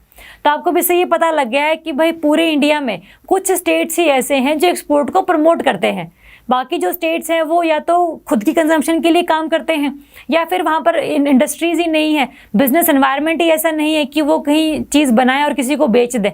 ठीक है, तो आपको ध्यान रखना है कि भाई ऐसा क्यों है। एक्सपोर्ट प्रमोशन में फंडामेंटल चैलेंजेस क्या क्या है। पहला तो आपका intra and inter regional disparities. Inter regional मतलब छत्तीसगढ़ मध्य प्रदेश के बीच में डिस्पैरिटी, जो सरकार है मध्य प्रदेश की उसमें ज़्यादा अच्छी पॉलिसी बनाने के लायक वो है, छत्तीसगढ़ में वो अच्छी पॉलिसी नहीं बना पाती है, तो that is the inter regional disparity. May be वहाँ पर जो रॉ मटेरियल्स हैं छत्तीसगढ़ में वो ज़्यादा नहीं हो, एमपी में वो ज़्यादा हो, तो ये सब जो चीज़ें मिलती हैं that is ultimately inter regional disparity. Next आपका इंट्रा रीजनल। इंट्रा रीजनल का मतलब विद इन द रीजन, मतलब मध्य प्रदेश में भी ऐसा नहीं कि पूरा मध्य प्रदेश ही डेवलप्ड है। मध्य प्रदेश में कुछ जगहें ऐसी हैं जहाँ पर ज़्यादा एक्सपोर्ट के लिए प्रमोशन मिलता है, कई जगह ऐसी जहाँ पर नहीं मिलता। तो inter regional plus inter regional disparities in the export promotion is the biggest challenge in the export prevention of India. ठीक है, तो आपने ध्यान रखना है ये वाला। प्लस पुअर ट्रेड सपोर्ट है, ट्रेड करने के लिए जो भी चीज़ें चाहिए हैं, चाहे ट्रांसपोर्ट चाहिए है, चाहे शिप्स चाहिए हैं, चाहे वो टाइम पर चीज़ें पहुंचानी है, उन सब के लिए जो फैसिलिटीज़ हैं वो इतनी अच्छी प्रोवाइडेड नहीं है। एक तो ये ध्यान रखना है। लास्ट में पुअर R&D इंफ्रास्ट्रक्चर, मतलब जो रिसर्च एंड डेवलपमेंट का बेसिकली कंसेप्ट है कि भाई आपने रिसर्च करनी है, इनोवेशन करनी है, उसके बाद आपने चीज़ बेचनी है, क्योंकि नई चीज़ की डिमांड ज़्यादा होती है एज़ कम्पेयर टू पुरानी चीज़। अगर नॉर्मल कोई चीज़ हर कंट्री बना रही है तो फिर वो हर कंट्री बनाई रही, एक्सपोर्ट क्यों करोगे। एक्सपोर्ट तो तब प्रमोट होगा ना जब आपके देश में वो चीज़ बनती है और बाकी जगहों पर वो नहीं है ना। तो अगर इंडिया में रिसर्च ज़्यादा होती, इनोवेशन ज़्यादा होती, तो फिर अल्टीमेटली जो इंडिया का एक्सपोर्ट होता वो बढ़ जाता। लेकिन जब इनोवेशन ही नहीं है, रिसर्च ही नहीं है, तो एक्सपोर्ट भी नहीं बढ़ रहा है। ठीक है, तो ये कुछ चैलेंजेस हैं रिगार्डिंग दी एक्सपोर्ट प्रमोशन को जो प्रोहिबिट करते हैं, जो थोड़ा सा कम रखते हैं। तो आपको ये चीज़ ध्यान रखनी है कि क्या ये इंडेक्स है, कौन ये रिलीज़ करता है, क्या इसके पैरामीटर्स हैं, क्या इसमें टॉप और वर्स्ट सिचुएशंस हैं, और क्या इसके चैलेंजेस हैं। ठीक है, तो इतना ही आपने इसमें ध्यान रखना था। ठीक है, चल रहे हैं आगे। व्हाट इज़ बीडू, है ना, ये जैकी श्रॉफ वाला बीडू नहीं है, that is the Baidu is the navigation system of the China. It is the navigation system of China. जैसे अगर हम लोग गूगल मैप लगाते हैं कि भाई ये रास्ता यहाँ जाता है, यहाँ से लेफ्ट मुड़ जाओ, यहाँ से राइट मुड़ जाओ, तो वो क्या है, that is a kind of navigation system. ठीक है, तो ऐसे ही हर कंट्री ने अपने लिए नेविगेशन सिस्टम बना रखा है। हम जो अभी यूज़ करते हैं इंडिया वाले गूगल के through, that is the GPS, है ना, ग्लोबल पोजिशनिंग सिस्टम, वो USA का है। ठीक है, तो वो USA का हम लोग यूज़ करते हैं नेविगेशन सिस्टम। ऐसे ही जो चाइना है उसने अपना बनाया हुआ है, उसका नाम क्या है, उसका नाम है बीडू। ठीक है, तो जितनी भी ये नेविगेशन सिस्टम होते हैं उनका काम होता है कि भाई पूरे जगहों को नेविगेट करवाना, कि भाई बेसिकली कौन सी चीज़ कहाँ पर है, कम्युनिकेशन प्रोवाइड करवाना कि भाई यहाँ से लेफ्ट मुड़ जाओ, यहाँ से राइट मुड़ जाओ, मैसेजेस सेंड करना कि आपकी डेस्टिनेशन आ चुकी है। तो ये सब जो चीज़ें हैं that are the functions of a navigation system. ठीक बात है, तो आपने ध्यान रखना है चाइना वाले का नाम क्या है, बीडू है। और ये न्यूज़ में इसलिए था क्योंकि रिसेंटली अभी इसने बीडू नेविगेशन सिस्टम की जो कॉन्स्टलेशन है उसको पूरा अचीव कर लिया है। ठीक है, जैसे अगर हम बात करें ये जो कम्युनिकेशन है कि भाई यहाँ पर ये चीज़ है, यहाँ पर ये चीज़ है, इसके लिए कम से सैटेलाइट तो लगते हैं ना। तो अल्टीमेटली इस सिस्टम में there is the maximum number of satellites. Satellites के थ्रू ही तो पता लगेगा ना कि भाई कौन सी चीज़ कहाँ पर है। और जो कम्युनिकेशन है कि भाई यहाँ आपका डेस्टिनेशन आ गया, है ना, ये आप ना बेसिकली यहाँ से लेफ्ट मुड़ जाओ, यहाँ से राइट मुड़ जाओ, ये सब चीज़ें सैटेलाइट ही तो प्रोवाइड करेगा। तो जो पूरा नेविगेशन सिस्टम है उसके अंदर कई सैटेलाइट्स होती हैं जो पूरी एरिया को कवर करती हैं हर टाइम पे। क्योंकि सैटेलाइट क्या होती है, वो अर्थ के अराउंड घूमती है ना इस तरीके से, तो वो एक बार अगर घूम गई तो फिर मान लो अभी यहाँ पर है तो इसने यहाँ का एरिया तो देख लिया, जब ये इस एरिया में चली गई है तब इस एरिया में देखने के लिए कोई नहीं है ना। तो ऐसी सैटेलाइट्स कई सारी होती हैं, एक नहीं होती है।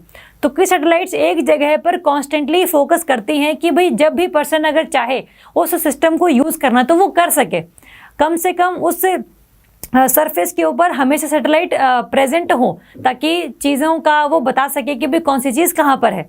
तो these are basically communication satellites. ठीक है, तो बीडू की अगर हम बात करें तो इसमें है आपके 27 सैटेलाइट्स हैं जो अल्टीमेटली इस पूरे सिस्टम को बना रही हैं। तो 27 सैटेलाइट को जो ग्रुप है उसको हम लोग बोलते हैं कॉन्स्टलेशन। तो जब ये पूरा का पूरा 27 सैटेलाइट पहुंचाई जा चुकी हैं स्पेस में, अब इन्होंने अपना काम शुरू कर दिया है, इसका मतलब जो बीडू नेविगेशन सिस्टम है उसका काम कंप्लीट हो चुका है। इसलिए अगस्त में इसका काम कंप्लीट हो चुका था और इसलिए न्यूज़ में था। ठीक है, तो आप लोगों को पता लग गया है कि बीडू क्या है। It is a kind of navigation system जिसके अंदर कई सारी जो सैटेलाइट्स होती हैं वो हर टाइम उस जगह पर देखती रहती हैं और आपको ये डेटा प्रोवाइड करती रहती हैं कि कौन सी चीज़ कहाँ पर है और कितनी दूर है और क्या उसका बेसिकली अगर आप कितनी स्पीड से जाओगे तो कितनी जल्दी पहुँच जाओगे। तो ये सब जो पूरी एनालिसिस है वो करके देती है आपको। ठीक है, तो अगर हम बात करें चाइना का नाम क्या है, बीडू है। इस तरीके से हर एक कंट्री का अपना है। जो GPS है that is of the US government. ठीक है, जो रशिया का है ग्लोनास। ये इंपॉर्टेंट है, ये कम से कम आपको याद होने चाहिए। ये GPS है USA का, रशिया का है ग्लोनास। अगर हम यूरोपियन यूनियन की बात करें तो उनका है गैलीलियो। ठीक है, नेक्स्ट है इंडिया का। देखो इंडिया का भी है, इंडिया का है नाविक, नेविगेशन थ्रू इंडियन कॉन्स्टलेशंस। अभी हम लोग क्या यूज़ करते हैं, GPS यूज़ करते हैं। हम लोग 1999 में जब कारगिल वॉर हुआ था तभी GPS ही यूज़ करते थे, लेकिन उस टाइम पर USA ने हमें इंफॉर्मेशन देने से मना कर दिया था कि भाई बेसिकली पाकिस्तानी जो फोर्सेस हैं वो कहाँ पर प्रेजेंट है। तो उस टाइम पर हमें ये लगा कि भाई अगर हमारे पास खुद का नेविगेशन सिस्टम होता तो हमें USA से हेल्प नहीं मांगनी पड़ती। तो उस टाइम में पता होता कि भाई पाकिस्तान की आर्मी जो है वो कहाँ पर सिचुएटेड है। तो फिर इंडिया ने उसके बाद से सोचा कि भाई आज से हम लोग काम करेंगे अपने नेविगेशन सिस्टम पर, GPS वाला नहीं यूज़ करेंगे। तो रिसेंटली अभी नाविक का भी काम खत्म हो चुका है। जैसे बीडू में 27 सैटेलाइट्स हैं, वैसे ही नाविक में है आपकी 8 सैटेलाइट्स। 8 सैटेलाइट्स हैं जिसमें से जो 3 हैं, 3 are the geostationary earth orbit में है। जियो स्टेशनरी अर्थ ऑर्बिट में है 3, और जो 5 हैं they are in the geosynchronous orbit geostationary earth orbit में है 3 और जियो सिंक्रोनस ऑर्बिट में है आपकी 5। तो टोटल इंडिया की 8 सैटेलाइट्स हैं जो नाविक को पूरा करती है। तो अभी बेसिकली इसके ऊपर काम चल रहा है कि किस तरीके से फ़ोन में, किस तरीके से लैपटॉप्स में इसको यूज़ किया जाए। जैसे अभी फ़ोन आते हैं हमारे GPS इनेबल्ड फ़ोन्स, फिर क्या आएंगे हमारे नाविक इनेबल्ड फ़ोन्स। तो रिसेंटली कुछ कंपनीज ऐसी हैं जो ऐसी चिप बना रही हैं जिसको यूज़ करके हम लोग नाविक का जो डेटा है वो अपने फ़ोन्स में यूज़ कर सकते हैं। तब अगर हमें कहीं जाना होगा तो GPS हम नहीं लगाएंगे, हम लोग नाविक लगाएंगे। ठीक है, तो आपको चीज़ ध्यान रखनी है। नाविक बेसिकली इंडिया का नेविगेशन विद इंडियन कॉन्स्टलेशन नाविक है। 8 सैटेलाइट्स हैं, 3 GEO में हैं और जो 5 हैं वो GSO में है। ठीक है, ध्यान रहेगा। चलो 27 सैटेलाइट हम लोगों ने देख ली। इसका काम देख लो क्या है। काम इसका बेसिकली यही है, इन चाइना वाला है बेसिकली, लेकिन हर नेविगेशन सिस्टम का काम यही होता है। जैसे फॉर एग्जांपल डिफरेंट सेक्टर्स में इसके काम आ सकते हैं। फिशरी में काम आ सकते हैं, फॉरेस्ट्री में, पब्लिक सिक्योरिटी में, नेविगेशन में, टाइमिंग में बताने में, पोजीशनिंग बताने में, किसी भी चीज़ को मैसेज सेंड करने में। तो ये सब चीज़ें जो हैं इसके लिए काम आती हैं। आपको पता है यार, हम लोग फ़ोन यूज़ करते हैं, GPS यूज़ करते हैं, गूगल मैप्स यूज़ करते हैं। तो सारा का सारा सिस्टम जो चलता है वो इन बीडू के अकॉर्डिंग चलता है चाइना में। इंडिया में भी GPS के अकॉर्डिंग चलता है, बट रिसेंटली अभी नाविक भी आने वाला है ना। कई फ़ोन में तो नाविक अभी स्टोर करवाया जा चुका है, बस उनको अभी लॉन्च करने की देरी है। तो जब ये लॉन्च हो जाएगा तो आप उसको याद कर लेना। ओके, चलो, तो आपको ये सभी चारों कंट्रीज़ के पता होने चाहिए कि भाई किसका नेविगेशन सिस्टम का नाम क्या है। ठीक है, तो इस तरीके से आपको ध्यान रखना है। नेक्स्ट आपका digital quality of life index. नाम से ही क्लियर है, डिजिटल क्वालिटी ऑफ लाइफ है, मतलब किसी भी पर्सन को कितना ज़्यादा इंटरनेट की अफोर्डेबिलिटी है, कितना क्वालिटेटिव इंटरनेट है, कितनी क्वांटिटी उसको प्रोवाइडेड है। तो उसके रिगार्डिंग जो इंडेक्स निकालता है that is index released by this Surfshark. एक वर्चुअल प्राइवेट नेटवर्क है, बेसिकली कोई इंपॉर्टेंट ऑर्गेनाइजेशन नहीं है। पेपर में अभी क्या है, जो इंपॉर्टेंट रिपोर्ट्स हैं वो तो आती ही आती हैं क्योंकि उसको सब बच्चे पढ़ते हैं, लेकिन कुछ इंडेक्स ऐसे होते हैं जिनको बहुत इंपॉर्टेंट ऑर्गेनाइजेशन नहीं छापते, लेकिन उस पर भी क्वेश्चन पूछे जा चुके हैं। इसलिए जो भी इंडेक्स आए पेपर में उसको आपके अकॉर्डिंग उसके अकॉर्डिंग आप लोगों को पता लगाना है कि भाई किसका रैंक अच्छा है, किसका रैंक बुरा है। ठीक है, इतना तो कर ही सकते हैं हम लोग। तो हम देखते हैं digital quality of life index कौन रिलीज करता है। It is released by this Surfshark, जो क्या है एक वर्चुअल प्राइवेट नेटवर्क है। ओके, अगर हम इंडिया की बात करें, इंडिया का रैंक है इसमें 57 out of 85 countries. 57 out of 85 countries India का रैंक है। और ये कैसे रैंक करता है कंट्रीज को? On the basis of internet affordability, कि कोई भी जो पर्सन है वो कितना मतलब जल्दी इंटरनेट को अफोर्ड कर सकता है, महंगा तो नहीं है क्या। नेक्स्ट है क्वालिटी। आपने डेटा पैक डलवा लिया लेकिन चलता कहीं पर नहीं है वो, तो फायदा क्या उस चीज़ का। तो क्वालिटी भी इंपॉर्टेंट है, इंटरनेट को अफोर्ड करना भी इंपॉर्टेंट है, उसकी क्वालिटी को मेंटेन करना भी इंपॉर्टेंट है। नेक्स्ट है आपका इलेक्ट्रॉनिक इंफ्रास्ट्रक्चर। इलेक्ट्रॉनिक इंफ्रास्ट्रक्चर का मतलब होता है जो भी आप इंटरनेट यूज़ कर रहे हो उसके रिगार्डिंग जो भी वाईफाई सिस्टम है या फिर जो आपका ब्रॉडबैंड नेटवर्क है उसकी जो तारें हैं वो हर जगह बिछी हुई हैं कि नहीं बिछी हुई है, तो इंफ्रास्ट्रक्चर है या नहीं है, that is the electronic infrastructure. Next है सिक्योरिटी एंड गवर्नमेंट। मतलब जो आपका डेटा आप यूज़ कर रहे हो, चाहे कोई भी आप यूट्यूब पे चीज़ें देखते हैं या फिर इंस्टाग्राम पे आप कुछ पोस्ट करते हैं, तो ये सब जो चीज़ें हैं वो आपकी सिक्योर हैं या नहीं है, आपका डेटा हैक तो नहीं हो रहा है। तो अल्टीमेटली वो जो सारी चीज़ें हैं वो इसके बेसिस पर ये जो सर्फशार्क है आपकी किसी भी आपकी कंट्री को रैंक देता है, और इंडिया में इसने रैंक दिया है 57 आउट ऑफ 85 कंट्रीज। जो फर्स्ट है, फर्स्ट कौन आया है, हमेशा स्कैंडिनेवियन कंट्रीज ही आती हैं, डेनमार्क नॉर्वे वगैरह वाली, तो यहाँ पर भी डेनमार्क फर्स्ट है और स्वीडन सेकंड है और थर्ड आपकी कनाडा है। तो बस दो याद रख लो सिंपल, डेनमार्क और जो स्वीडन है दे दो आर दी टॉप 2 कंट्रीज, क्योंकि इन कंट्रीज़ में इतना ज़्यादा डेवलप्ड चीज़ें हो चुकी हैं कि भाई लोगों को अब इंटरनेट की जो क्वालिटी है, जो अफोर्डेबिलिटी है वो बहुत अच्छे रेट्स पर मिल जाती है। तो यहाँ पर क्वालिटी ऑफ लाइफ भी अच्छी है because of this internet thing. ठीक है, तो कुछ कंट्रीज ऐसी हैं जो डेवलप्ड हैं। और अगर हम बात करें कि सबसे ज़्यादा जो चीपेस्ट इंटरनेट है, चीपेस्ट इंटरनेट का मतलब है कि एक पर्सन को इंटरनेट को अफोर्ड करने के लिए कितने घंटे काम करना पड़ेगा। तो जितने ज़्यादा घंटे काम करना पड़ेगा मतलब उतना इंटरनेट महंगा है, जितने कम घंटे काम करना पड़ेगा मतलब उतना ही इंटरनेट सस्ता है। तो फिर इजराइल एक ऐसी कंट्री है विच अफोर्ड द चीपेस्ट इंटरनेट। ये इंपॉर्टेंट डेटा है इजराइल वाला। ठीक है, इंडिया भी अगर हम बात करें तो India is on the 57th rank. अलग अलग पैरामीटर्स में अलग अलग चीज़ें दे रखी है इंडिया को कि भाई इंडिया जो है इंटरनेट अफोर्डेबिलिटी के केस में 9th रैंक पर है, क्योंकि अभी देखो फ्री इंटरनेट बेसिकली मिल जाता है। अब फ्री तो नहीं कह सकते बट काइंड ऑफ फ्री है। पहले तो सिंपल 1 GB मिलता था पूरे महीने चलाने के लिए, अब कम से कम 1.5 GB एक दिन में मिल जाता है, 2 GB एक दिन में मिल जाता है। तो बेसिकली जो अफोर्डेबिलिटी है तो वो थोड़ी सी बढ़ गई है विद द प्रीवियस टाइम्स। पहले थोड़े जो पैक्स होते थे वो महंगे होते थे, अब थोड़े सस्ते हो गए हैं आफ्टर दिस जियो के 6 महीने के फ्री के बाद। तो सभी कंपनीज ने अपने जो रेट्स हैं वो डाउन कर दिए हैं, तो अफोर्डेबिलिटी इंडिया में बढ़ी है, तो इसलिए इंडिया का रैंक जो है 9th है, काफ़ी अच्छा रैंक माना जा रहा है। ठीक है, तो कुछ ऐसी ऐसी चीज़ें हैं जहाँ पर इंटरनेट क्वालिटी में कि क्वालिटी कैसी है, क्वालिटी है 78, तो मतलब बॉटम 10 में है। इंटरनेट अफोर्ड तो सब कर पा रहे हैं लेकिन क्वालिटी नहीं है, कहीं पर चलता ही नहीं है।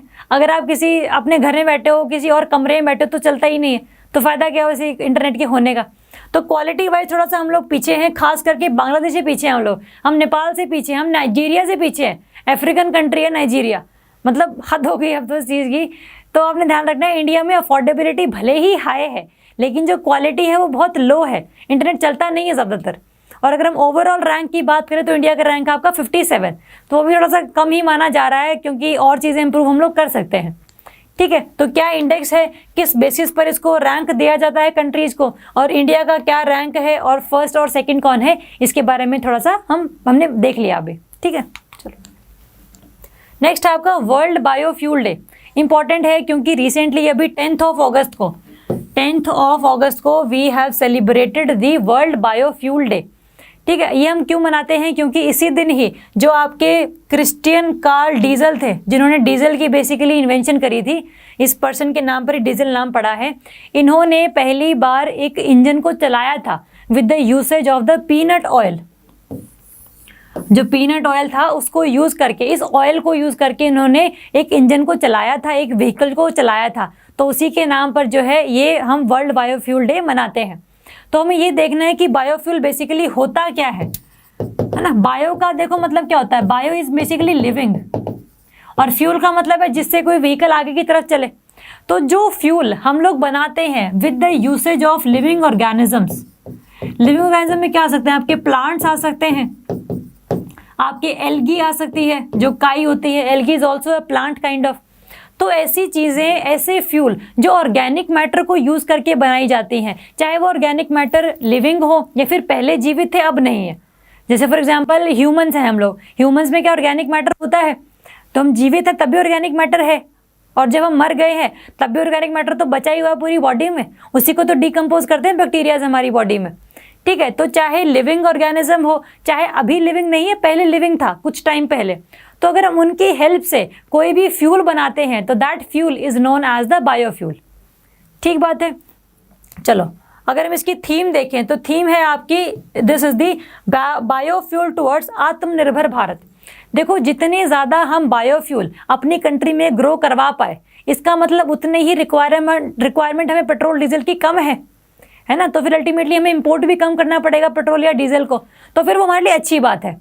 तो इसलिए सरकार चाहती है कि भाई इंडिया में पेट्रोल डीजल की रिक्वायरमेंट कम हो, इंपोर्ट कम कर सकें, इसीलिए सारे के सारे जो फ्यूल है, खास करके जो बायोफ्यूल है वो इंडिया में ही बने। ठीक है, तो देखते हैं बायोफ्यूल बनते कैसे हैं। तो अपनी थीम ध्यान रखनी है, डे ध्यान रखना है और क्यों मनाया जाता है ये ध्यान रखना है।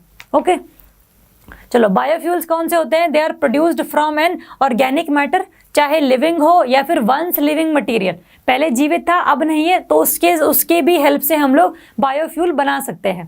तो अगर हम देखें कि क्लासिफिकेशन ऑफ बायोफ्यूल्स कितने तरीके के होते हैं, वो तो बायोफ्यूल्स होते हैं आपके first generation, second generation, third generation and fourth generation.